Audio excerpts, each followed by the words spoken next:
Now listen, depending on what you read here on the screen, you will hear their respective sound. Let's give it a try.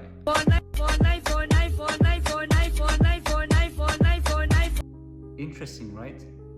Another example.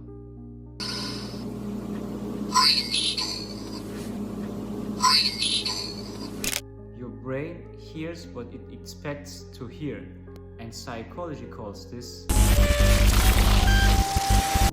predictive processing. Your brain predicts the input before fully processing it. That's why you can hear words differently depending on what you read or think about first. Your ears didn't lie. Your brain reconstructed the sound. Perception isn't just what's out there, it's what your brain expects.